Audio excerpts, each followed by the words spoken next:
Boa noite a todos, sejam todos bem-vindos para mais um webinar do Brazilian Journal of Anesthesiology, nessa noite. É o nosso terceiro webinar do ano, tá? Então sejam muito bem-vindos, é um prazer estar aqui com vocês. E antes de passar a palavra para os nossos palestrantes, eu gostaria de lembrar alguns recados, tá?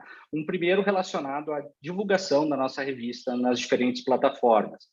O Brazilian Journal, obviamente, publica seus artigos em diferentes indexações, seja no Medline, Scopus, Web of Science. Nós encontramos os artigos no próprio site da revista, mas não deixem de esquecer também de curtir a revista nas mídias sociais.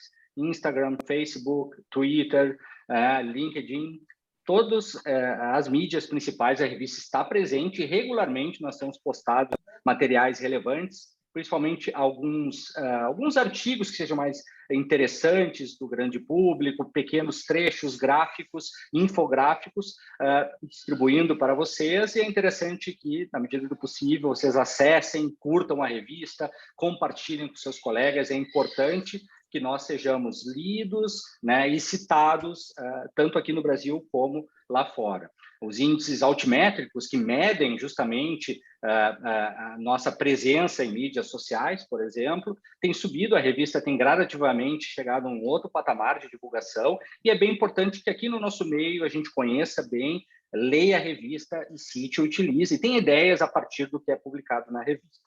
Tá?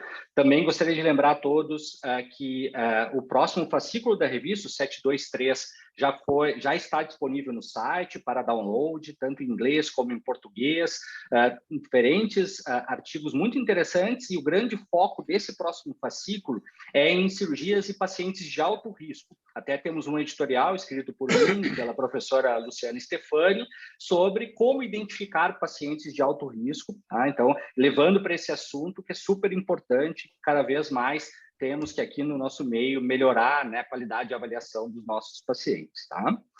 Entrando na questão do webinar de hoje, né, teremos um excelente assunto focado em conflitos de interesse. Como eu disse anteriormente, estou bastante curioso para saber o que a professora Norma vai falar a respeito desse tema cada vez mais relevante, né? Eu lembro que esse webinar está sendo também traduzido para o espanhol, para ficar disponível para todos os colegas da América Latina.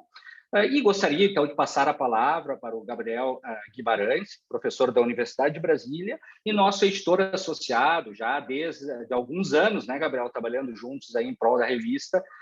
Gostaria de passar a palavra, então, para você. O Rick, ele abriu assim, não tem problema? Boa noite. Então, esse é um tema muito bacana. Para quem acha que é só relacionado à pesquisa científica, esse tema do conflito de interesse, ou disclosure, como a professora vai até comentar na aula, está mudando um pouco até a questão de como chamar esse conflito de interesse, né? Ele não é exclusivo da ciência. Assim, isso na ciência já é um pouco mais antigo, mas a gente já tem esse movimento de declarar conflitos de interesse, o disclosure, ele tem a ver com a transparência, com a responsabilização. Então, vocês vão ver, políticos têm que publicar conflitos de interesse potenciais, bens, mesmo anestesiologistas que vão participar de comissões em alguns hospitais particulares, eles pedem uma declaração de disclosure para você poder opinar sobre produtos que o hospital vai comprar ou não, para eles saberem se você tem conflito de interesse. Então, é um tema que pode ter uma aplicação bem mais ampla do que a pesquisa científica, mas claro que hoje o foco é mais na ciência, e todo mundo acompanhou aí com o Covid diversas situações de conflito de interesse que só foram evidenciadas posteriormente, porque existe muita ainda confusão entre autores, entre revistas, a forma como eles colocam esses conflitos, e a professora Norma vai comentar para a gente. A professora Norma, ela é professora da Faculdade de Medicina de Botucatu, da Universidade Estadual Paulista, e ela vai complementar um disclosure dela também na apresentação. Professora, por favor. Vamos lá.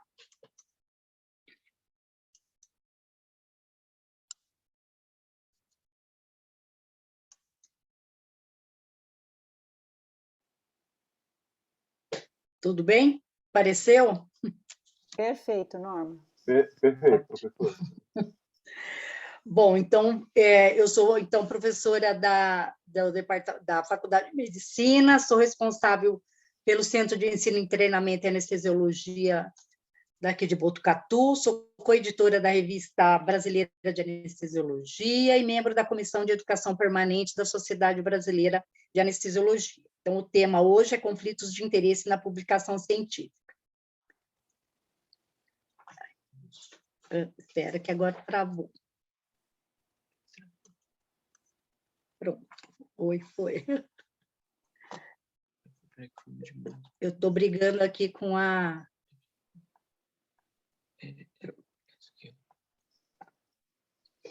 Bom, em relação ao Código de Ética Médica, de 17 de setembro de 2009, né, nós estamos começando aqui já a falar do conflito de interesse. O artigo 109, deixar de zelar quando docente ou autor de publicações científicas pela veracidade, clareza e imparcialidade das informações apresentadas, bem como deixar de declarar relações com a indústria de medicamentos, órteses, próteses, equipamentos, implantes de qualquer natureza e outras que possam configurar conflitos de interesse, ainda que em potencial. Bom, eu vou falar um pouquinho de má condutas científicas. Essa autora, ela é uma indiana, né? Esse artigo dela, ela começa dessa forma, né? O que a gente deve fazer para evitar a má conduta? A gente tem que fazer o que é correto, né? Se a gente fizer o que é correto dentro da ética, né, que vai gerir, então, os bons costumes, né?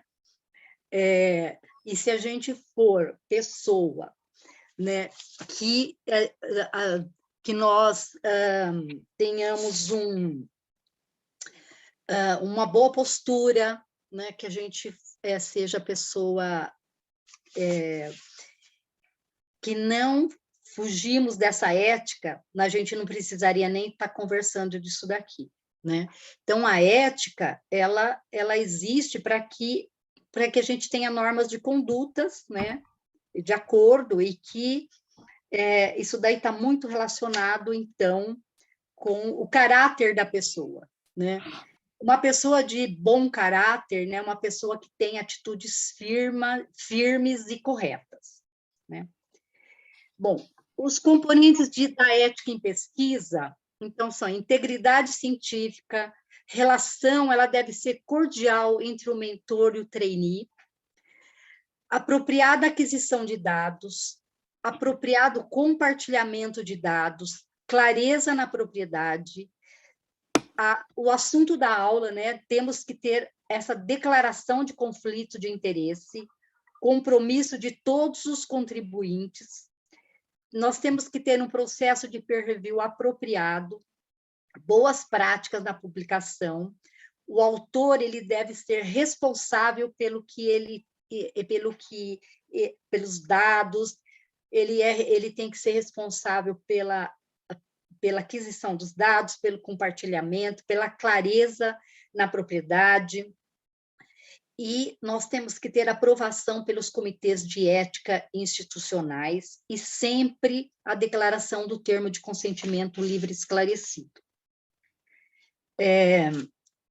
Parece tão assim óbvio atualmente, né? Mas até bem pouco tempo atrás, quando eu ainda participava do Comitê de Ética em Pesquisa, eu era membro, logo no começo, ainda tinha alguns trabalhos que não tinham passado pelo Comitê de Ética, e aí o Comitê de Ética resolveu mandar para esses pesquisadores uma carta P, que era a carta padrão, que era uma carta que dizia que que o comitê não poderia avaliar aquele trabalho porque ele foi feito antes de ser encaminhado para o Comitê de Ética.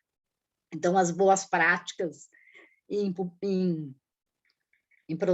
trabalhos científicos, né, a gente não deve fazer nada hoje antes da aprovação do Comitê de Ética, e também quando nós trabalhamos com ensaio clínico randomizado, né, colocar nas plataformas, por exemplo, nos registros de ensaio clínico, ou no Strobe, né, dependendo da do tipo de ensaio que a gente fizer, a gente deve, então, colocá-lo em plataformas adequadas. O que é má conduta científica? Má conduta científica é quando o pesquisador ele fabrica dados, ele falsifica dados ou ele faz plágio, né? Então, isso parece assim... quando eu comecei a ler, a gente fica pensando assim que isso é muito raro, né? Que não acontece. E aí a gente vê muitos exemplos na literatura, né? De fabricação, de falsificação e mesmo de plágio de pessoas que estavam em posição de influenciadores de opinião. Então, isso é muito complicado, né? Então, essas boas práticas, elas devem fazer parte da vida do pesquisador. Então, a prática sem ética em ciência e publicação é a fraude, é você fraudar os dados dos pacientes, você fazer publicações seletivas, sem acurácia, duplicar publicações, você ter um autor inapropriado, aquele autor que ele não ajuda no trabalho, mas ele sai ele sai como autor porque ele é o mentor, ou porque ele é o chefe, ou porque ele facilita a publicação, ele tem um nome científico na comunidade científica que vai facilitar, então, que esse trabalho seja publicado. Ainda a não declaração do conflito de interesse, aqueles trabalhos onde o conhecimento ele é inapropriado, ele não tem um conhecimento científico que você consiga realmente explicar os seus resultados, e uma exposição pública prematura, às vezes com os resultados parciais, que depois não se confirmam. Então, essa exposição pública prematura, muitas vezes, ela é muito complicada, porque, às vezes, quando você completa o seu N, às vezes você muda, inclusive, os seus resultados. Por que os autores ainda se envolvem com práticas sem ética? Hoje, alegar ignorância é injustificável. Na atual conjuntura, né, é injustificável, porque é como quando eu fui procurar a declaração de conflito de interesse, os trabalhos nessa área são imensos, né? Má prática. Então, alegar ignorância nessa época de internet, de facilidade de adquirir informação, ela é injustificável. Ou, às vezes, ele se envolve intencionalmente, porque ele aspira a posições, ele tem aquela pressão para publicar, que é aquela história de ou você publica ou você é fadado a morrer, né? Vamos dizer assim. Então, aquela pressão para publicar, ou então porque ele tem um financiamento da pesquisa, e aí ele precisa realmente produzir paper, né? E outra, que a aspiração a posições, muitas vezes, você sobe na carreira, muitas vezes, isso também está diretamente ligado com melhora do seu salário, por exemplo, né? Então, são várias situações, né, que, intencionalmente, as pessoas podem se envolver com essas práticas sem ética. E em que estágio ocorre a má conduta? Né? Ela pode ocorrer em qualquer fase da pesquisa, no planejamento, na coleta de dados, no tratamento dos dados, né? Então, a coleta ela pode ser dados inventados, dados que a pessoa não coleta e modifica esses dados, o tratamento dos dados com um tratamento estatístico que não é adequado, e na coleta, no armazenamento e também na transmissão dos dados, né, de forma inadequada, escrever resultados que não existem, ou muitas vezes a gente faz um planejamento para aquele trabalho e quando você vai analisar, você acaba fazendo uma transmissão de dados levando em consideração não os objetivos primários, mas os objetivos secundários, porque muitas vezes você está mais interessado, ou a pessoa que está te financiando, você nos dá, no seu objetivo primário, você não atingiu aquilo que você gostaria de transmitir, mas no objetivo secundário, muitas vezes sim. Então, você dá mais ênfase para o objetivo secundário do que para os objetivos primários que você se propôs a estudar. E aí, os tipos de má condutas, né? Então, são esses, né? A fabricação de dados, fabricação de resultados, a falsificação, que é a manipulação de materiais de pesquisa, de equipamento ou de processos, mudança ou omissão de dados ou resultados, essa obfuscação, que é aquela que você vai reportar só os seus resultados positivos, porque tem um interesse por trás disso, ou para você conseguir publicar, porque você publica melhor resultados positivos do que negativos, ou porque você vai só os resultados positivos que interessa à entidade que está te financiando, e vai emitir os resultados adversos. Pode haver o plagiarismo, né, que é a apropriação de ideias, processos, resultados ou palavras de outras pessoas, sem imputar o devido crédito à pessoa que realmente tem direito, né? E ainda tem pesquisa sem ética ou antiética, que são aquelas pesquisas sem autorização de comitês de ética. O conflito de interesse, que é o nosso foco hoje, né, que é condição, ela tem essa tradução, né, que é a condição onde o julgamento do profissional vai sobre o interesse primário, que é o bem-estar do paciente ou a validade da pesquisa. E ele é indevidamente influenciado por interesses outros, né, como ganho financeiro, que é um dos aspectos do conflito de interesse, né? E a não declaração do conflito de interesse. E aí, quem que tem que declarar conflito de interesse? Todos os autores envolvidos, autores, contribuintes, editores. E assim, e os peer reviews, né? Muitas vezes você é convidado a fazer uma revisão de um periódico e que você tem conflito de interesse com o autor, ou porque você não concorda com as ideias dele, e aí você vai avaliar de forma inadequada, ou porque você concorda, você é amigo daquela pessoa. Então, você tem que se recusar a fazer essa análise, porque também é uma forma de interesse. Ou então, quando tem assuntos políticos, né? Quando você, por exemplo, você é contra o aborto e a publicação envolve esse assunto. Então, são todos conflitos de interesse que devem ser declarados. O autor inapropriado é o autor que não tem uma contribuição substancial ou omissão de autores, de pessoas que ajudaram no trabalho, mas, de repente, você briga com o autor, que já aconteceu comigo isso, né?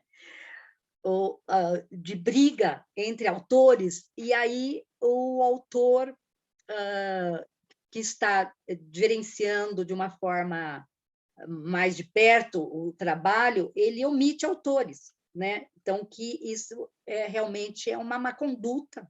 E o escritor fantasma, um escritor que escreve e oficialmente o crédito é para outro. Ou então, quando você paga para alguém escrever para você a pesquisa. O autor hospedeiro, inclusão de nome de autor sênior, que tem uma reputação na área que você está estudando, e aí você coloca esse autor, essa pessoa como autor, para facilitar a publicação, para que realmente o seu paper seja olhado de uma forma mais interessante, né? E as baias de publicação e má conduta é não publicar resultados negativos, não publicar resultados com interesse adverso do pesquisador, que vai, então, levar em consideração o agente financiador, uma publicação falsa, conclusão que não está de acordo com os resultados. Então, conclusão, de repente, você tem uma pesquisa que você tem um resultado em que o P não é significativo. De repente, você tem interesse, você dá uma mexida nisso daí para que realmente essa conclusão seja de acordo com aquilo que você gostaria que fosse o seu resultado. As referências que não suportam um argumento ou referências falsas e também uma publicação prematura. E aí, a gente tem que lembrar que todas essas má condutas, elas podem levar a artigos retratados. Então, esses autores, eles mostram as características de artigos retratados na literatura de 1971 até 2020, a literatura biomédica. Então, ele diz exatamente isso, que a retratação de artigos, né, ele ajuda a manter a integridade, a acurácia da literatura biomédica. Entretanto, que as retratações, raramente, elas recebem a mesma atenção do que a publicação inicial, né? E eles podem ser incluídos em revisões, em meta-análises, em guidelines, né? E levar, então, a conclusões inadequadas. Então, o que nós temos aí, eles publicam que as retratações, número de artigos nesse período, em torno de 5.200 artigos retratados. E aí ele mostra as características dos artigos. Artigos originais, meta-análise, revisões, caso report, editorial, guidelines, né? Os interesses foram também pesquisados numa medicina clínica, em ciências básicas, em cirurgia, em estudos pré-clínicos, em disciplinas associadas à saúde e outras diversas, né? E os continentes onde aconteceram essas retratações, né? A maior parte na Ásia, em torno de 45%, depois na América do Norte, 20%, na Europa, 15%, aí assim, África, América do Sul, Austrália e vários outros continentes, né? Em relação ao país, o maior número de publicações aconteceu nos periódicos da China, né? Depois Estados Unidos, Japão, Índia, Alemanha, Itália. Então, acontece em todas as casas, né? Todas as casas. E por que eles foram retratados, né? Então, eles foram retratados porque eles tinham má conduta, eles ou tinha duplicação, plágio, eram dados fabricados, coisas a respeito do autor, tinha falsos peer reviews, violação na ética, não tinha o termo de consentimento livre esclarecido, conflitos de interesse e outras condutas não especificadas, erros, né? E as retratações, elas aconteceram, então, por país, né? A gente já viu, né? Por continente e por país, também mantém mais ou menos aquilo que a gente já teve, já apresentou por país, sendo a China, Estados Unidos, Japão, Índia, Alemanha, Itália, né? Número de revistas com mais que uma redação. Então, nós tivemos com um fator de impacto, né? Em torno de 3,17.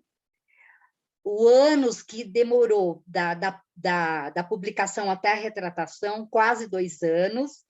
Né? Retratação por causa de má conduta, 2,4, por outras razões, 1,1. E aqui está mostrando isso, né? O número de retratações por ano, a porcentagem de retratações por ano e a porcentagem de retratações por má conduta. Então, realmente é um pouco assustador, né? E isso acontece, né, porque hoje é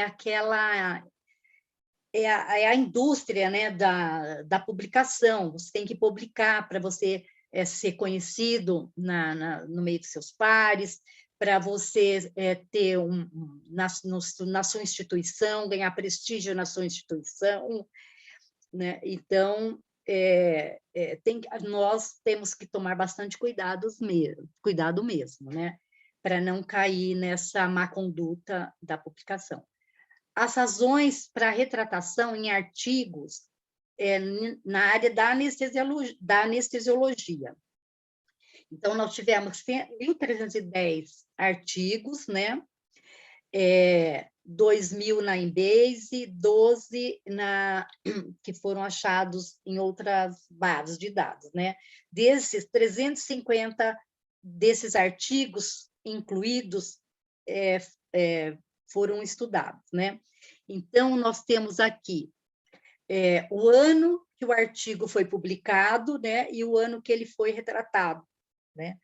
Então, nós estamos vendo que a retratação, né?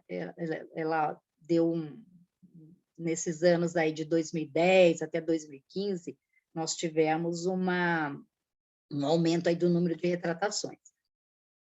E aqui as razões de retratação. Então, sempre é isso: fabricação, fraude, má conduta, não tinha comitê de ética, falhas metodológicas, né?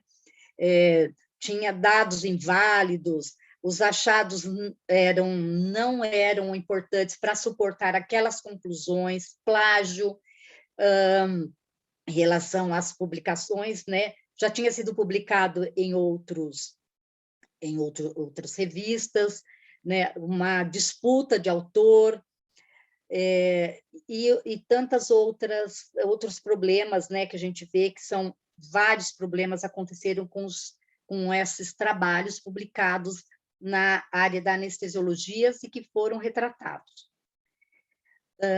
A fraude e a retratação no período perioperatório, né? O que nós aprendemos com isso, né? Então, esse artigo, ele comentam esses 6 casos, né, na literatura que foram muito importantes, né, principalmente na área da anestesiologia, da terapia intensiva, né? E que o que ele conclui? Que a fraude na publicação médica está crescendo, né, e que afeta a medicina perioperatória e que devem ser retratados. A difusão da cultura da integridade deve ajudar, né, que os leitores, né, que você deve ter um comitê interno de revisores, os revisores dos jornais científicos, das sociedades, das agências governamentais, elas têm um importante papel em preservar o pacto da verdade entre os autores, os profissionais e, ultimamente, a relação entre os pacientes e os médicos. A verdade, ela deve ser importante, principalmente nesse tempo que ele coloca, né, de doutor Google ou da pseudociência, né?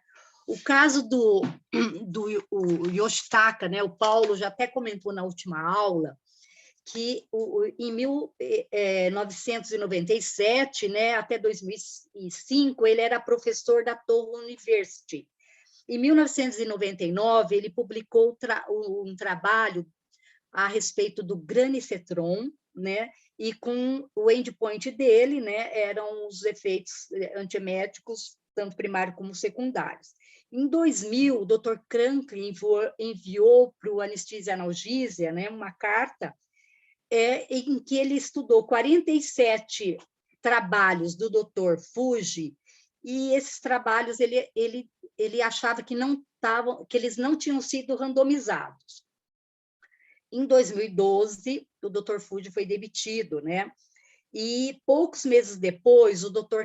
Carlisle, ele descobriu um método, né, que ele estudava algumas variáveis, tipo pressão arterial, peso, altura, e ele listou 168 trabalhos do Dr. Fuji, onde ele acreditava que não tinha ocorrido a randomização que ele comentava. Ele falou que menos que 1 a 10,83% era a probabilidade de ter sido randomizado esses trabalhos, né?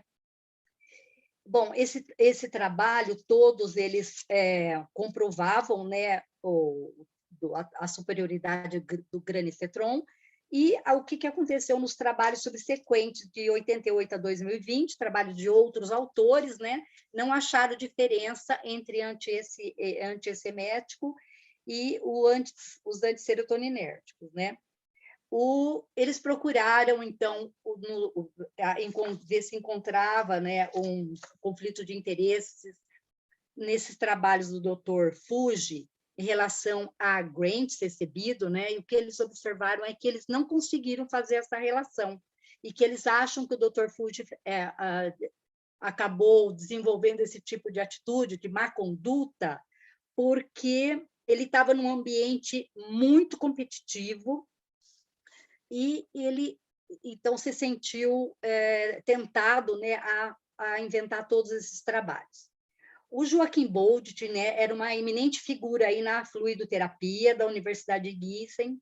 Ele era muito produtivo entre 86 e 2011, e ele estudava coloides em pacientes críticos, né, e especialmente o amido, né, que ele dizia que realmente era muito mais interessante em relação à reposição volêmica.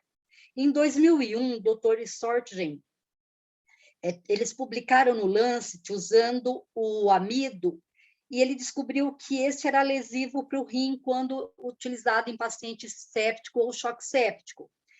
O Dr. Joachim Boldt, em 2009, ele dias mais tarde, né, aliás, em 2001, ainda meses mais tarde, ele retrucou esse trabalho dizendo que realmente não era verdade, né, que o amido era seguro para essa utilização. Em 2009, o Dr. Boldt, né, comparou os efeitos primários de soluções em Prime, né, de cirurgias cardíacas, né, comparando o amido com a albumina, e mostrando superioridade do coloide. Semanas após, os leitores enviaram carta ao editor, que era o Schaefer, né, dizendo que os resultados do Boldt eram mágicos, principalmente o efeito na coagulação. O Dr. Schaefer tentou falar com o Dr. Boldt sem sucesso, e aí ele entrou em contato com o presidente da Associação Médica em maio de 2010, e foi aí que eles concordaram em investigar. E aí o que eles descobriram? Em outubro de 2010, né, esse estudo ele não foi aprovado pelo Comitê de Ética, não tinha Comitê de Ética. Na farmácia, eles falaram que nesse período não tinha acontecido dispensação de nenhum coloide, então, quer dizer, os dados realmente foram inventados, né?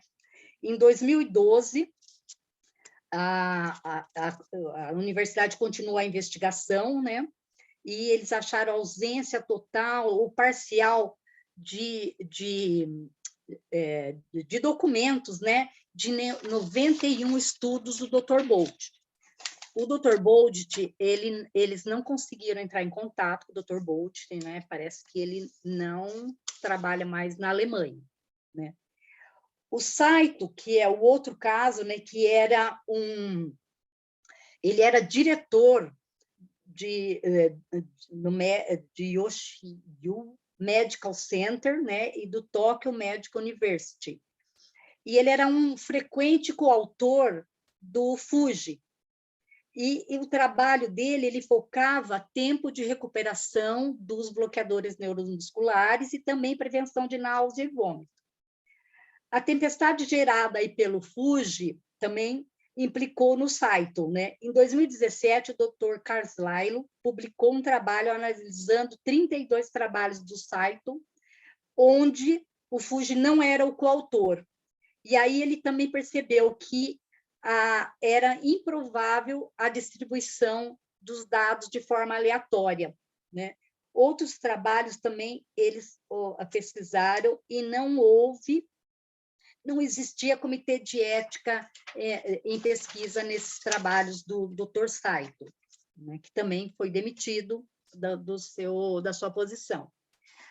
O Dr. Scott Rubin, né, ele era professor da Tufts University de Boston, ele era chefe da dor aguda e do Medical Center de Massachusetts. Publicou trabalhos em pós-operatório com os COX-2, né, com os anti-inflamatórios COX-2. Em 2015, ele ganhou da Pfizer $74 mil, e pelos trabalhos do Colecoxib em dor pós-operatória. Em 2006, ele publicou a segurança e eficácia do Colecoxib em ortopedia, em cirurgias ortopédicas, né, para tratar dor pós-operatória. O trabalho nunca foi para o comitê de ética, e ele listou um peer review, que era o Dr. Rubens, que era Dr. Ekman, aliás, que era um ortopedista. E esse ortopedista, ele viu que o Dr. Ekman, ele era coautor, ele não sabia que ele era coautor do trabalho, então ele viu que o Dr. Rubens tinha forjado a assinatura dele, né? E em 2010, né, ele ficou 6 meses na cadeia, perdeu licença médica, teve que devolver $400 mil, e ele não pode mais fazer pesquisa. A FDA excluiu ele como pesquisador para qualquer tipo de pesquisa que ele quisesse realizar. O Mário Schietroma era um cirurgião italiano da Universidade de Aquila, e que em 1981 ele fez uns trabalhos com altas concentrações de FiO2 no intra e no pós-operatório, e ele publicou os trabalhos, né, que diziam que tinha menor taxa de deiscência em pacientes com FiO2 entre 80% contra os pacientes com FiO2 de 30%, tanto no intra quanto no pós-operatório. Descobriu-se que ele tinha plagiado esse trabalho, né? E em 2016, né, esse trabalho foi feito, ela tinha recomendado fortemente o uso da FiO2 como prevenção de infecção na área cirúrgica, e depois de 5 trabalhos de 131, que tinha erro na análise estatística, não tinha P, falta os dados realmente não eram compatíveis, né?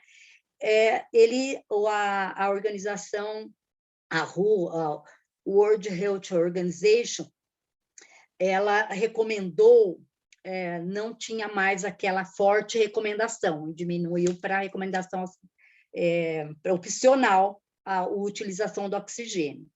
Em 2019, o Dr. Carlisle descobriu 38 trabalhos com estatística incorreta do Dr. Schietroma.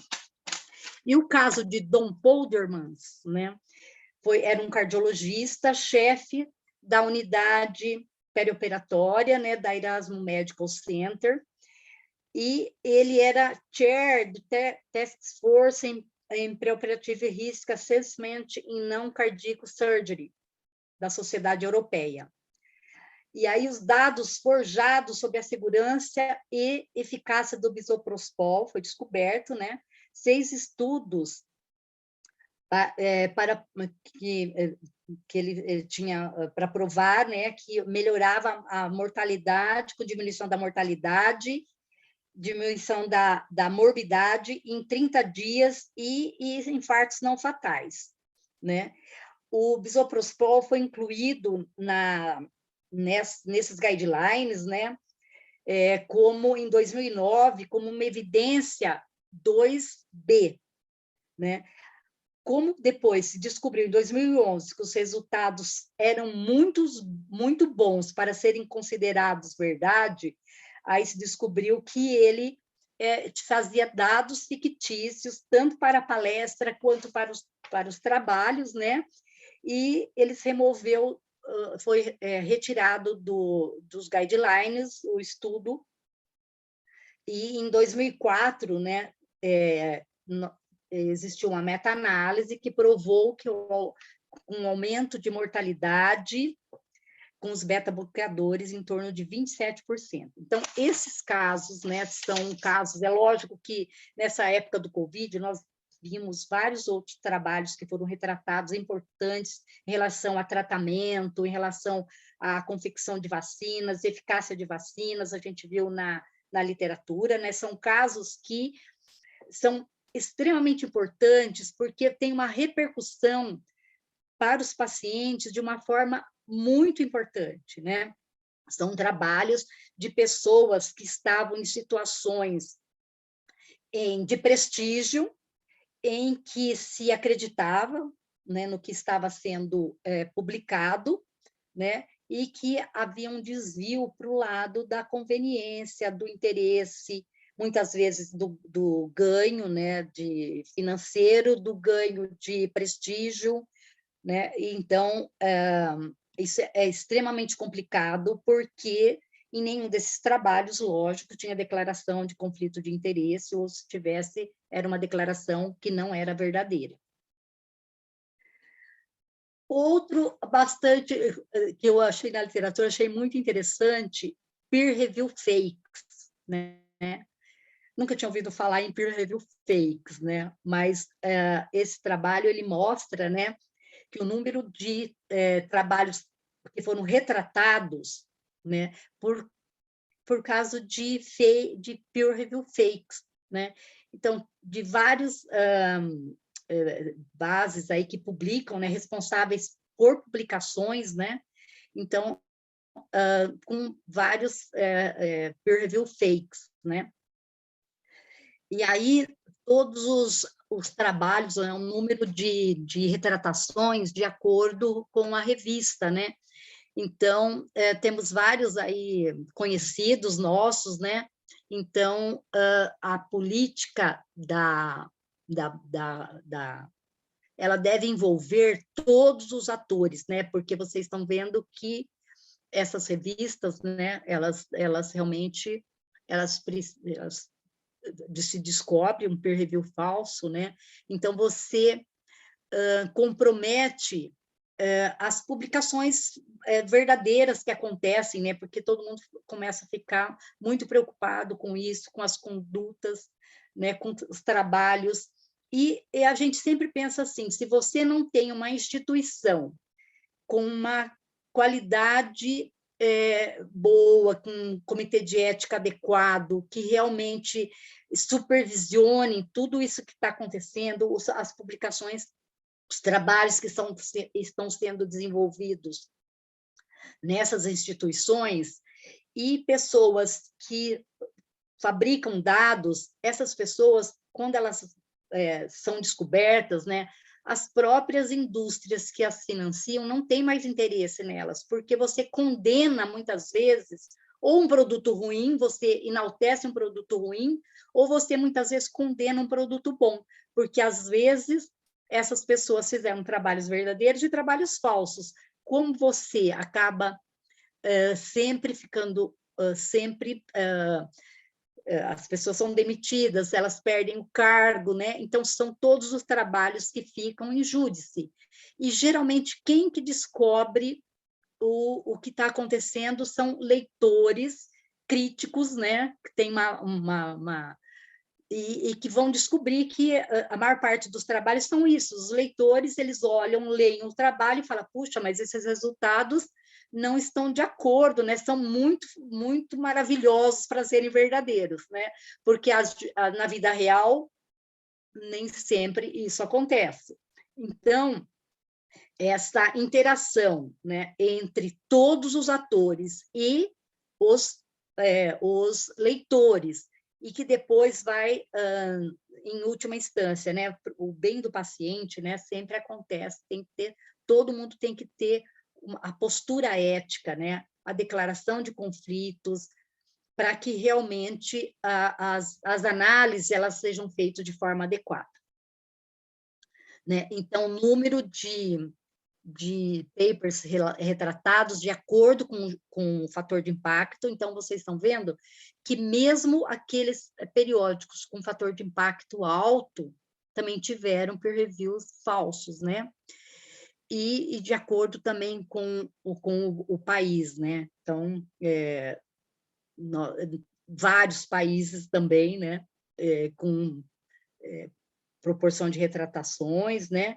E aqui, como é um trabalho chinês, né, eles mostram em relação às províncias, né, quais são as províncias onde onde aconteceu o maior número de publicações de trabalhos retratados por peer review falsos, né? Então, o número de retratações, né, e devido a peer review falsos.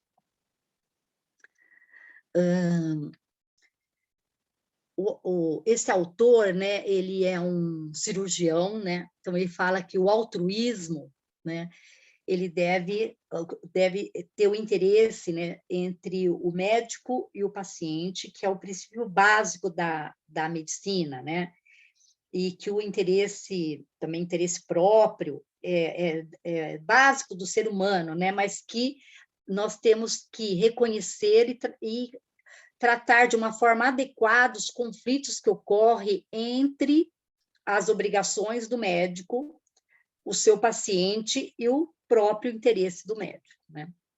Então, ele usa umas definições um pouco diferentes, né?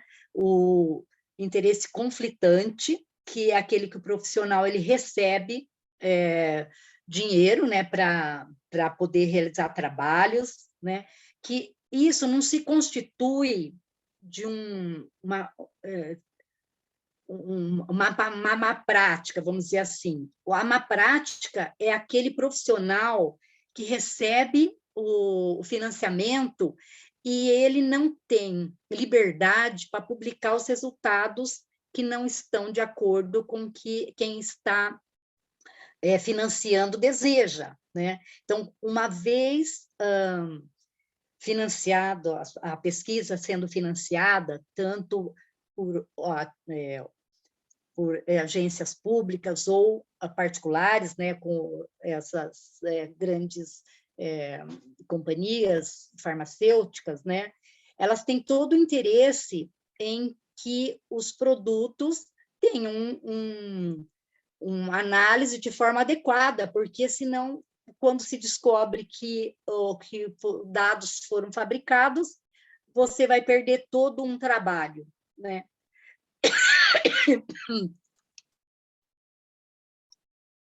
Então, muitas vezes, isso é uma forma enganosa, né, de achar que você vai sempre conseguir enganar, né, toda uma estrutura, né, que analisa os trabalhos, né? E, em última instância, o leitor, que muitas vezes chama atenção, manda carta para o editor, né, dizendo, olha, aquele trabalho está meio estranho, os resultados não estão compatíveis, né?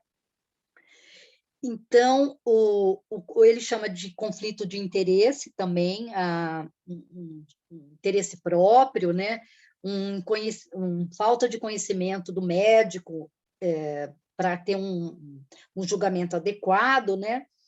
E aquele interesse onde o médico, ele, por exemplo, assim, em situações de poucos recursos, ele vai ter que escolher quem que ele vai atender, né? Que aí já seria uma outra forma que não um conflito de interesse, né? Isso daí seria uma situação um pouco constrangedora, né? Mas que isso daí não é um interesse próprio que vai afetar a decisão do médico ou o julgamento. Então, ele comenta nesse trabalho, né, todas essas histórias do termo aí de conflito de interesse, né, o profissionalismo que deve acontecer na profissão médica, né, e tem que ser reconhecidos os conflitos de interesse, tem que haver um pagamento pelos seus serviços profissionais de forma adequada, né? E aquele não pagamento por atitudes, né, por condutas assim. Por exemplo, você é um oftalmologista, você tem uma ótica, aí você vai direcionar o seu paciente para a sua ótica, né? Então, esse tipo de coisa também se configura um conflito de interesse, né?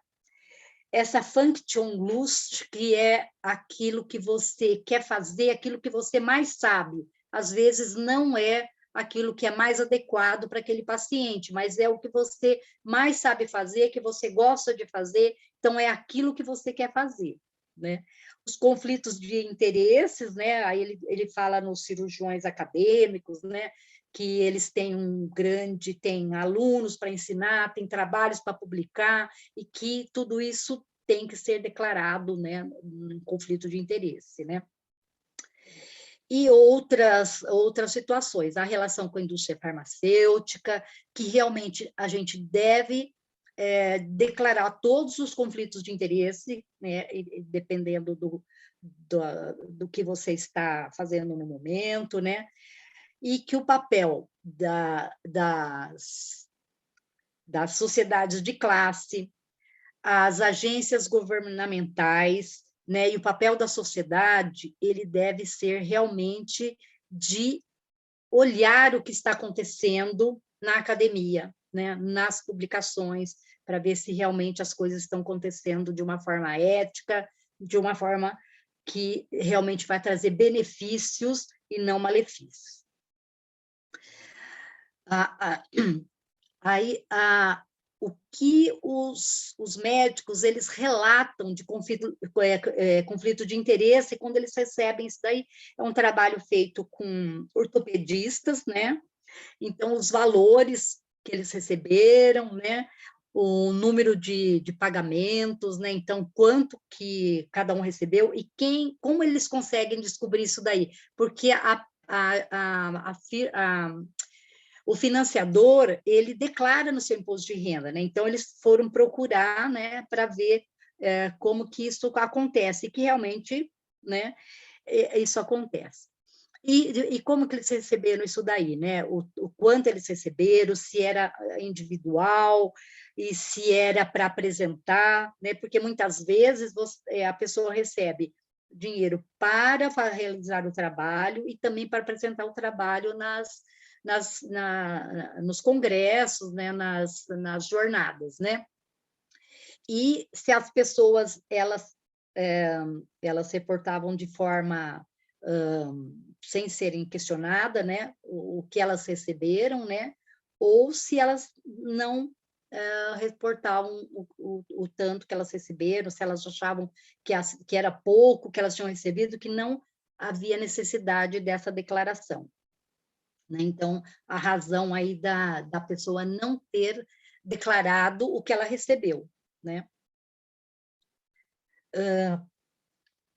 Quantos cientistas eles fabricam, né? Tem essa meta-análise, né? Então, as ações, esse trabalho, ele mostra o que foi feito contra a má conduta, né?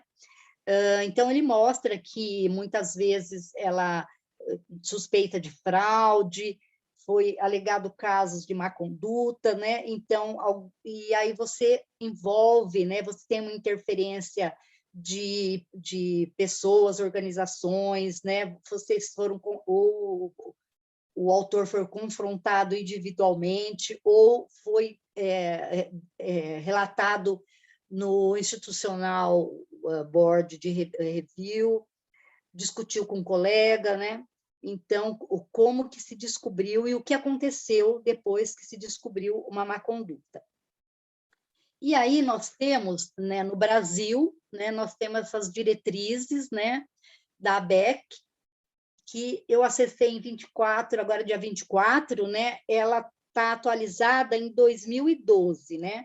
Então, elas são diretrizes para promover integridade em publicações de periódicos científicos, né? Então, é muito interessante que a gente conheça, né? Ela está em português, né? Então, está bem interessante, ela aborda todos esses aspectos, né? E aqui nós temos também as recomendações dos editores, né? de editores de revistas médicas, né? Então, eles falam, né, também está bem completo, né, foi acessado também agora, e eles atualizaram ali em maio de 2022, então está super atualizada essas recomendações de conduta, né, de como que deve ser, como que a gente deve proceder em todas as etapas da realização de trabalhos científicos, né? Então, ela fala acerca de tudo, né? Propósito da recomendação, por que a gente deve usar as recomendações, a história das recomendações. Então, é uma leitura que deve ser realizada por todos nós, né? Então, tem o site, é super atual, né? Maio de 2022, né? Então, aqui ele fala de tudo, né? Da responsabilidade, submissão dos peer reviews, de correlações, retratações, versões, falam, tem todos os aspectos que nós devemos, então, dar uma lida, né? Entender o que acontece, né?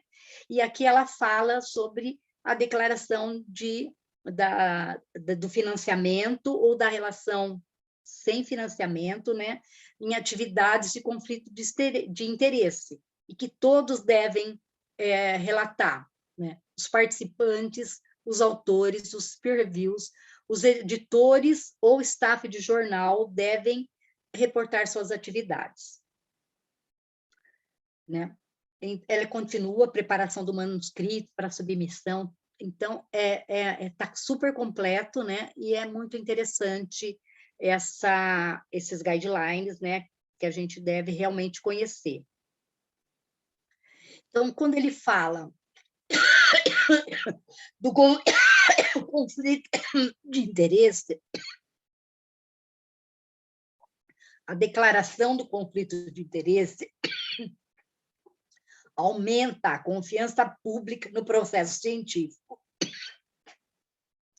aumenta a credibilidade dos artigos publicados, tem transparência nas atividades, nas relações durante todo o processo, e o conflito de interesse ele deve ser sempre pesado quanto interesse secundário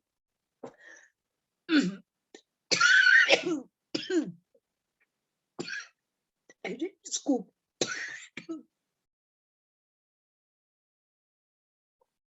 Interesses secundários contra o bem-estar do paciente ou a validade da pesquisa.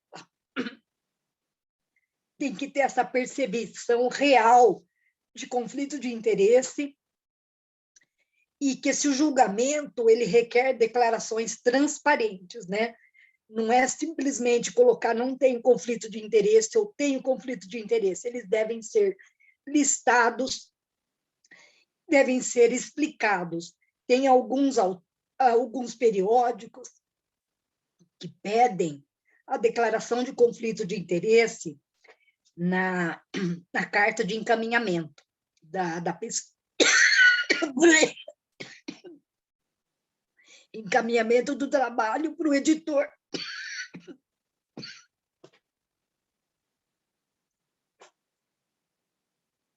As relações financeiras, elas são mais facilmente identificáveis, né? Porque o indivíduo ele pode trabalhar onde ele está sendo financiado, ele pode dar consultoria, ou ele pode desenvolver patentes, laudos periciais. Então, as financeiras, né, elas são mais identificáveis. As pessoais, elas também se configuram como conflito de interesse e de rivalidade, competição acadêmica, as crenças intelectuais, elas também devem ser declaradas, né, tanto pelo autor, pelo editor, pelos peer reviews, né, elas devem ser declaradas porque elas vão comprometer a avaliação, tanto fazendo uma avaliação muito boa, ou então avaliando de forma inadequada, né? Se você tem uma competição acadêmica, você tem uma rivalidade, ou você pensa diferente daquela pessoa, né? Então, você não deve avaliar trabalhos e devem ser mandados para outros peer reviews, e também o editor que tiver algum tipo de relação pessoal que vai configurar conflito de interesse, ele também não deve dar o aceite final, né? E deve enviar realmente para outra pessoa que não tem esse conflito de interesse. Então, evitar celebrar acordos com financiadoras, com fins lucrativos ou não, que possam interferir com o acesso dos autores a todos os dados e com sua habilidade de analisar ou interpretar dados.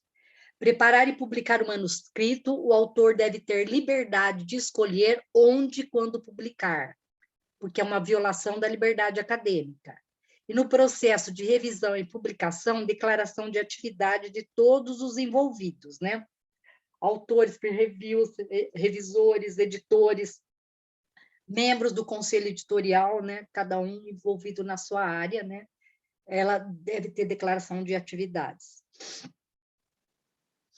E aí, o que está sendo feito para que melhorar a declaração do conflito de interesse ou para que não existam tantas má-condutas na área da pesquisa? Então, é uma chamada para ações, né? Então, o Comitê Internacional de Editores de Periódicos Médicos, o World Association of Medical Editors, e o Comitê de Ética em Publicações, né? Eles devem estar atentos e eles devem trabalhar em conjunto, né? Então,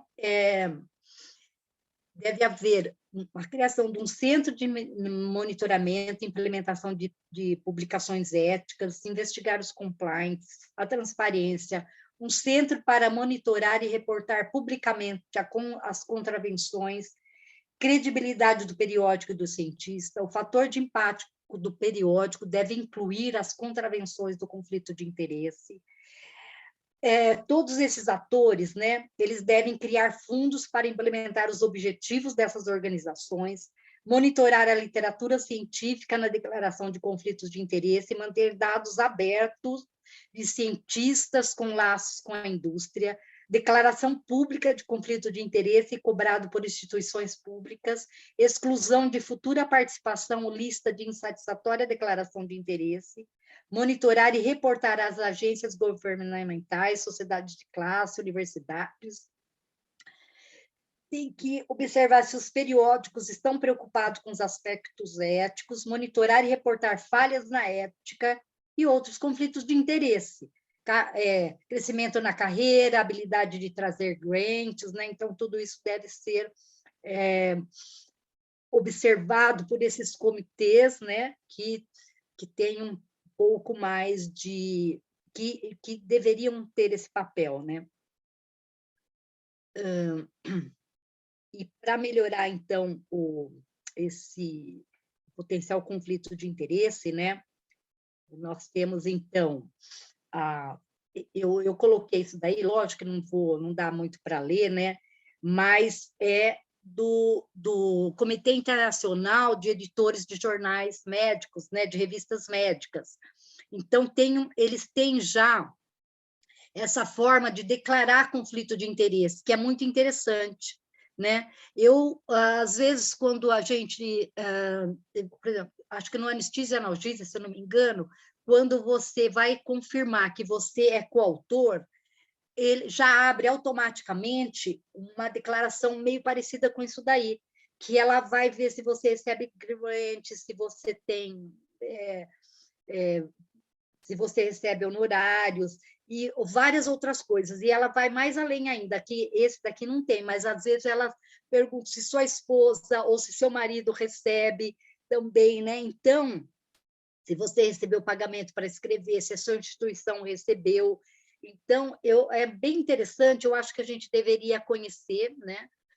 hoje, na Abidjan, a gente só confirma se a gente é autor ou não, né, ou coautor, mas é interessante a gente ter um documento desse tipo que faz essa declaração, e é só quadradinho, né, fica até mais fácil de preencher, e é bem completo, né? Então, eu achei interessante, por isso que eu coloquei nessa aula, né, para mostrar que realmente eles estão preocupados, muito preocupados, esses comitês, eles estão preocupados realmente com a boa prática da ciência, né? Estou acabando.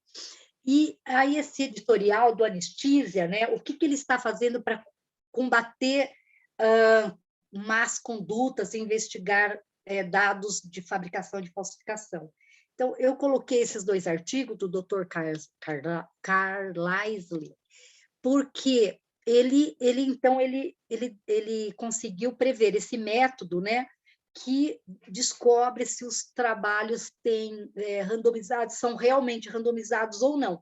Então, nesse editorial do Anistísia, ele coloca que ele está aplicando, então, o método do Dr. Carlisle em todos os trabalhos submetidos à revista, né? E que esse trabalho do Dr. Carlisle já se provou que, por exemplo, no caso do Saito, foi utilizado, no do Joaquim Boldt, né? Em vários outros trabalhos, né? Ele tem um método estatístico que realmente você consegue descobrir se aqueles pacientes, se eles foram randomizados, se os participantes, né, da pesquisa foram randomizados ou não.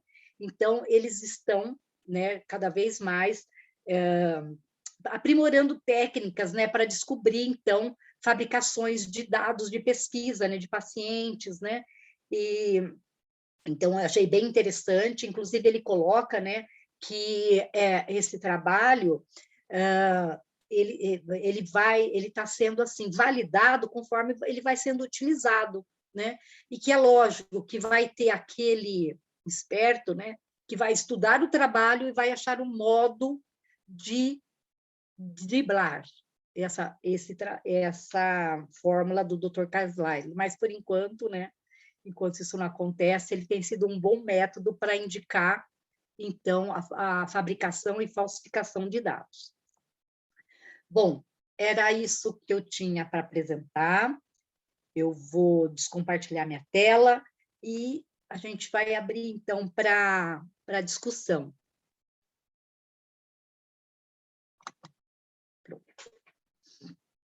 Obrigada. Desculpa a tosse, gente, é porque vocês sabem que eu já tenho essa tosse.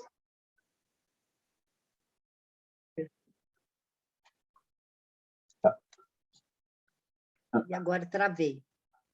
Voltou. Peraí que minha internet ficou instável outra vez.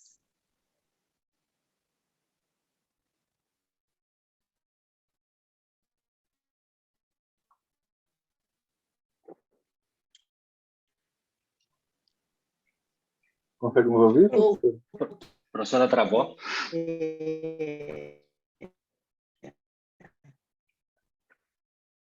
Vou tentar entrar na internet. Melhorou? Ah, travei. Agora voltei. Gente, minha internet, além de tudo, está muito chata. Travou outra vez? Só o vídeo. Ah, esse negócio é duro, viu? Dá para ouvir bem agora. Oi? Professor. Tá ouvindo? Dá para ouvir bem, aham. Sim. Voltou? Não sei se eu posso comentar. Posso comentar alguma coisa, Gabriel, já? Ah, você autoriza? Eu quero só agradecer a professora. Ainda bem. Então... Ih, a professora caiu agora. A professora caiu. Não sei se, Gabriel, posso comentar alguma coisa até a professora voltar? Claro. Não, aproveitando, acho que a aula da professora estava excelente, né, sobre o conflito de interesse em geral, e, ao mesmo tempo, esse link que ela fez de conflito de interesse com má conduta é algo que realmente eu achei que esse enfoque foi muito interessante, para nós é super atual. Na revista mesmo, no Brazilian Journal, a gente tem começado a enfrentar, o Gabriel sabe disso, algumas coisas nesse aspecto. de denúncias, né, de outros profissionais, outros pesquisadores aí pelo mundo, diferentes pessoas acessando os nossos artigos, vão avaliar os dados e, obviamente, detectam eventualmente algum dado que não seja, ou que seja suspeito, ou que seja estranho, ou que seja muito bom para ser verdade, né, como foi o caso do Bold, né, e fazem, né, enviam à revista, enviam a nós comunicações para investigação. Né? E a professora citou ali o COPE, né, que é o Comitê para Ética em Publicação, o Committee on Publishing Ethics, que justamente publica já há mais de 25 anos, eles publicam guidelines, diretrizes de recomendações de como investigar e fazer, né, a comunicação e até chegar na retratação do artigo. Nós estamos, no Brazilian Journal, engatinhando ainda nesse processo, né, de entender como tudo ocorre e, ao mesmo tempo, né, começamos já a investigação de alguns trabalhos em que houve essa comunicação, e é uma oportunidade de aprendizado, e eu acho que isso vem muito a nos acrescentar em termos de evitar, né, minimizar a chance de má conduta em trabalhos futuros. Existe um conflito de interesse que é inevitável, que ninguém declara, que é essa questão, né, de receber um financiamento ou receber pontuações para melhoria dentro de uma universidade, ou mesmo financiamentos nacionais, como no caso do Brasil, a CAPES pontua de acordo com o impacto da sua publicação, o seu número de publicações. Existe um conflito de interesse natural em que o pesquisador, né, brasileiro ou internacional precisa publicar bem, em alto impacto, para continuar recebendo financiamento das suas pesquisas. E isso é uma coisa que, obviamente, ajuda a pesquisa a se desenvolver, mas, ao mesmo tempo, cria essas situações, né, permite, né, ou eventualmente aquele que tem uma má conduta, já uma má ética interna, que acabe indo por esse caminho. E a gente precisa, obviamente, criar mecanismos...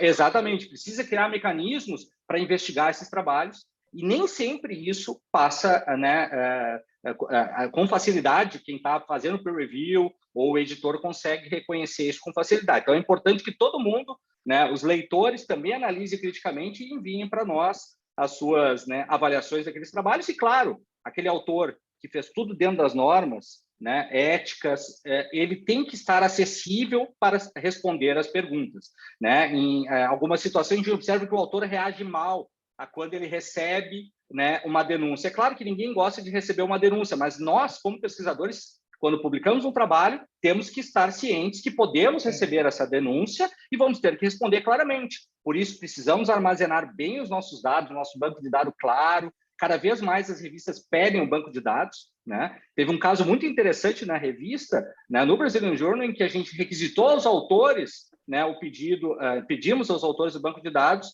e a informação inicial foi que esse banco de dados havia sido perdido de um estudo do ano anterior, do ano passado, do ano retrasado. Ou seja, é algo que não pode acontecer. Né? Já levanta uma suspeita muito grande de que aquele trabalho realmente não seja verídico. E precisamos, então, a revista estar atenta. Existem esses mecanismos, como a professora citou, para que a gente consiga ir atrás dessas falsificações. Né? E só comentando uma coisa a respeito dos conflitos de interesse no Brazilian Journal, existe, né, uma declaração de conflitos de interesse que todo mundo tem que preencher, né, e colocar, e todos os autores têm que assinar.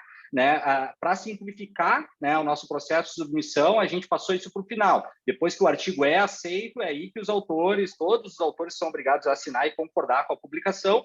Anteriormente, né, os autores tinham que fazer isso da primeira submissão. Isso, obviamente, é um processo difícil quando são muitos autores, né? Isso dificultava um pouco a submissão dos trabalhos, que às vezes seriam recusados logo depois, né? Então, a gente facilitou esse trabalho, mas no final, para aquele artigo realmente ser publicado, ele precisa, né, com a concordância, contar com a concordância e a declaração de conflitos de interesse de todos os autores.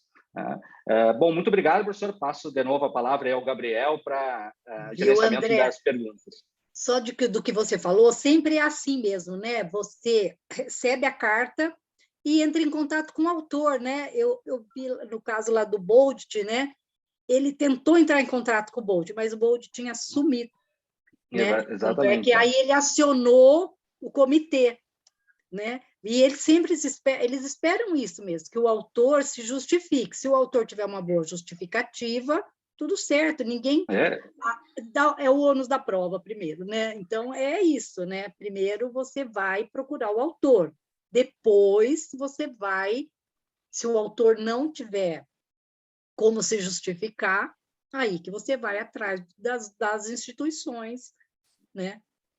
Exatamente, o autor precisa se justificar, mas às vezes eles realmente não reagem bem, mas precisa ser clara essa justificativa. Como foi essa que o banco de dados havia sido perdido por causa da pandemia, isso não é uma desculpa, né? Convenhamos, levanta suspeitas e nós não podemos aceitar esse tipo de resposta. Então, normalmente, nós insistimos com os autores até receber esses dados e poder analisar eles claramente, mandar para estatísticos, né? Fazer uma avaliação mais profunda quando realmente se levanta suspeita. E o autor tem que entender isso da melhor forma, né? Ninguém gosta de ser investigado, mas quem entra na pesquisa sabe que isso vai acontecer, né? E acho que a professora já deve conhecer casos, né? Tem locais, um problema de um conflito de interesse forte é a necessidade de publicar dados positivos, né? A ciência precisa avançar na publicação de dados negativos. Existe um viés de publicação muito forte de dados positivos que aumenta, né, o resultado de terapias em estudos em área básica. Então, isso é em larga escala, né? Uma vez eu participei de um workshop com os editores da PEN, e o editor claramente falou para nós que só aceitava dados positivos quando estudos eram de área básica. Isso cria um conflito de interesse tremendo, em que o autor que quer publicar na PEN, ele tem que ter dados positivos. Como a senhora falou, uma má conduta, uma má ética, esse autor eventualmente pode manipular os dados e submeter a uma revista de alto impacto. E o que onde corremos o maior risco é justamente nesses autores renomados, como esses autores que a senhora citou os casos. Eles sabem como fazer pesquisa, eles são excelentes pesquisadores. Esses são os piores. Quando agem uma falha ética, o Joaquim Bolt, quando fez os dados, ele criou trabalhos do zero. Os pacientes não existiam, não existia comitê de ética, não existia projeto, não existia nada. Ele criava um banco de dados a partir do nada, né? E publicou uma série de trabalhos de alto impacto no uso de amidos, né? Esse trabalho anestesia e analgesia era realmente isso, era em uso em SEC, né, que fazia comparação de amido e mostrava resultados maravilhosos com N pequeno. Isso levantou suspeitas e a partir daí se iniciou toda uma investigação, né? E existe um site, o Retraction Watch, que publica toda uma lista, né? Então, tudo que a gente encontra de dados retratados vai para esse site e, eventualmente, se alguém tiver curiosidade em ver quais os autores que já retrataram, isso é interessante para os próprios jornais utilizarem uma plataforma como essa para, eventualmente, impedir que algum dado, ou pelo menos investigar melhor aqueles autores que já tiveram retratação de trabalho. Viu, André? Só lembrando, né, quando você faz um banco de dados, e que o ideal é que aconteça isso mesmo, que você coloque os pacientes no momento em que você está incluindo eles no trabalho, né? Porque isso evita também de você inventar paciente. Porque aí, se você coloca dia tal, você inclui o paciente tal, se você ficar em dúvida, você vai lá ver se ele realmente foi operado, se tem aviso cirúrgico, dá para você cruzar dados, né? Se você põe um banco de dados, que você pode pôr só no final, e aí você pode inventar dados, né? Mas, assim, em tempo real, fica mais difícil, porque dá para checar, né? Uhum. Professora, isso que a senhora comentou agora, hoje a gente recomenda que sejam usadas plataformas próprias para pesquisa, por exemplo, o RedCap, que produz essa trilha, esse rastro de auditoria, em que você consegue publicar, o autor, se ele quiser ser transparente, ele publica isso. Ele não tem como manipular, o RedCap não permite. Então, outros leitores ou autores podem entrar e verificar qual o momento que foi inserido cada dado. E se algum dado foi alterado, quais dados foram alterados. Isso dá uma transparência muito grande para a pesquisa, realmente. Uhum. A gente não pesquisa, hoje a gente não precisa ir tão fundo no hospital, checar a cirurgia naquele horário. As ferramentas já fazem bastante. Dá para fazer tudo isso, né? Eu queria lembrar também essa questão dos potenciais conflitos de interesse, que agora o Conselho Internacional de Editores de Revistas Médicas está chamando de disclosure, né? Essa mudança de termo, ela está relacionada com a forma de ver essa lista de potenciais conflitos de interesse, porque o que a gente tinha não funcionou. As pessoas chegam simplesmente em artigos ou em palestras e falam: eu acredito que não tenho nenhum conflito de interesse com essa apresentação, eu acredito que não tenho nenhum conflito de interesse com esse artigo. E a pessoa pode, inclusive, ter sido paga para fazer aquele trabalho pela indústria. Mas cabe a ela decidir se tem conflito ou não de interesse. E na lógica do disclosure, não. Você lista tudo. potencial, todas as relações comerciais. Ache você que tem relação com o seu trabalho ou não, e aí fica a critério do leitor ou da audiência, caso seja uma palestra, decidir quanto isso impacta na interpretação dele. Outra coisa que é importante comentar, puxando um pouco para o lado da revista, declarar conflito de interesse, ele não impede a publicação. As pessoas não precisam esconder. É pior esconder. Você tem que mostrar realmente. Claro que uma pesquisa com conflito de interesse, as pessoas vão ficar mais desconfiadas, é natural. Você não deve esconder, mas o que você pode fazer para a sua pesquisa ter credibilidade é fazer todas aquelas boas condutas, boas práticas de transparência, você usar um red cap, publicar depois os dados desidentificados, você ter um plano público antes do início da pesquisa, tanto de método da pesquisa quanto de análise. Tudo isso vai aumentar a credibilidade, mesmo que seu trabalho seja patrocinado ou financiado. É importante você ser transparente, inclusive no aspecto do conflito de interesse. Tá? A gente sabe que muitas pesquisas sem apoio financeiro privado são difíceis. A gente realmente não consegue com o dinheiro público, que é restrito, e a maior parte das pesquisas depende de investimento. Eu queria dar uma dica só sobre essa suspeita, né, de autores ou palestrantes também, para quem é aluno, quem está revendo o webinar aí posteriormente. Sempre que você tem um palestrante ou um autor de um texto científico que só fala bem de um fármaco, de um protocolo, de um equipamento, de uma técnica anestésica, você já deve ficar um pouco desconfiado. Isso não é o modus operandi da ciência. Na ciência verdadeira, a gente geralmente tem muito mais dúvida do que certeza. Quando você tem aquele palestrante que fala, olha, o que a gente sabe é isso, e geralmente é pouco, é restrito, a gente também tem essas desvantagens, e ele consegue fazer uma coisa mais balanceada, isso tem um tom mais científico. Quando ele vem muito empolgado, só fala bem, dá certeza demais, ele pode estar certo também, mas você tem que ficar um pouco mais desconfiado. É importante também levar em consideração, como a professora já falou, até os termos em inglês, né? A forma como você faz sua anestesia já é um potencial conflito de interesse. Todos nós temos. Não existe pessoa sem conflito de interesse. Se eu gosto de fazer venosa, eu vou tender a falar melhor da venosa do que da balanceada. Se eu gosto de fazer um determinado bloqueio regional, eu vou tender a defender aquilo ali. Então, a gente precisa levar sempre isso em consideração, e geralmente quem fala de uma técnica é uma pessoa que gosta daquilo, né? Principalmente quando a gente está tratando de temas polêmicos, peridural para cirurgia cardíaca, a gente sempre tem que levar em consideração os potenciais conflitos de interesse, tanto de quem defende quanto de quem ataca.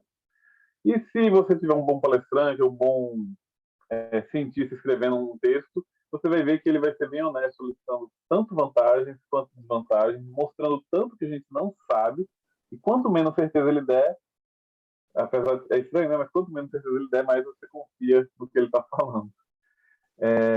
Quem deve julgar os conflitos de interesse hoje é o público.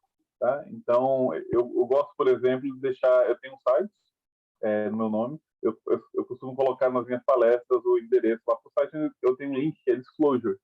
Eu coloco a lista do que eu acho que pode ou não alguém interpretar alguma coisa, eu deixo lá no site, a pessoa vai, a qualquer momento, checa se alguma coisa ali pode, de alguma forma, estar interferindo com a palestra que eu estou dando, com um artigo que eu escrevi. De modo geral, como eu falo muito de metodologia científica, é mais difícil eu ter um conflito de interesse, que é um tema muito genérico, né?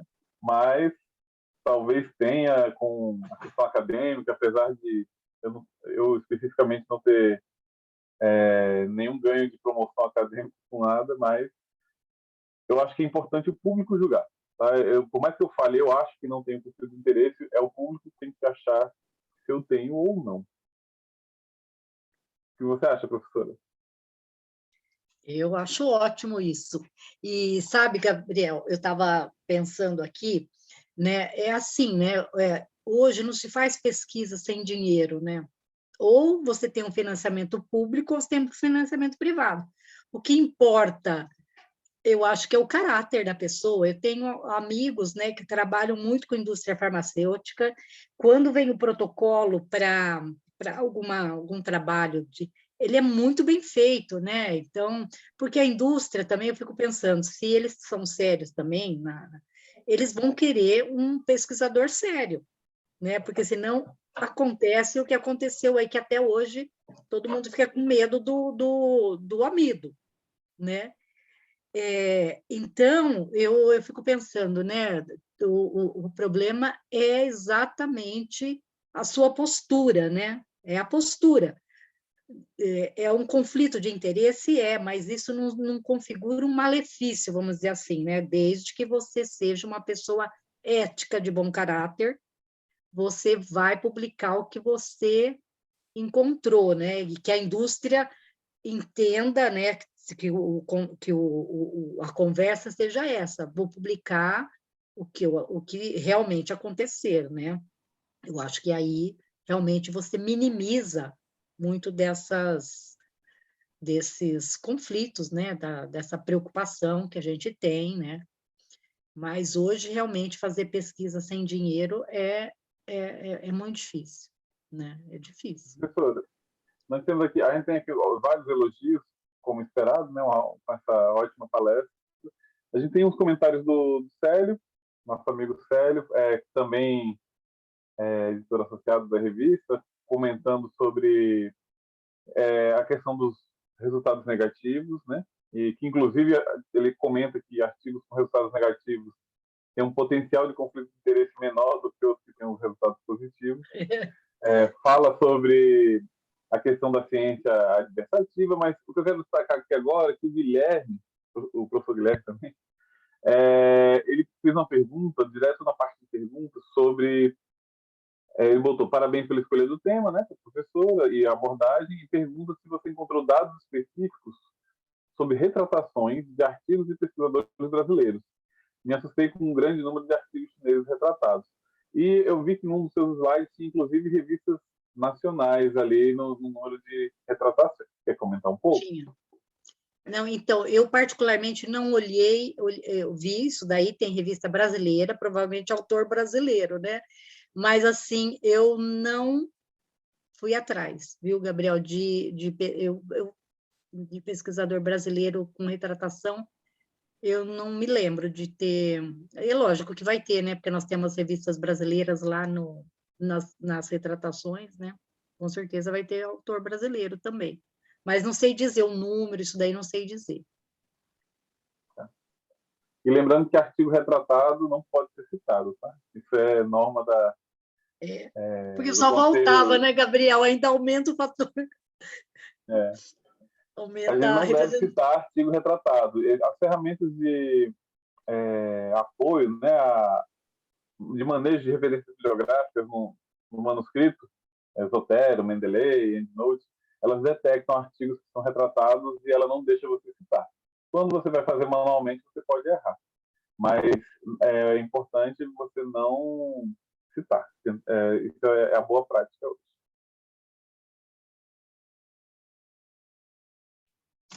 Só acrescentando, Gabriel, se for fazer manualmente, o Medline normalmente sempre coloca logo após o abstract quando é retratado, ou às vezes até no título. Então, tem a retratação ali, né? Quando for pesquisar e pegar a referência, se fizer manual, também a recomendação de não citar o artigo retratado. Bem, alguém tem mais alguma pergunta? Que horas são? Já vamos...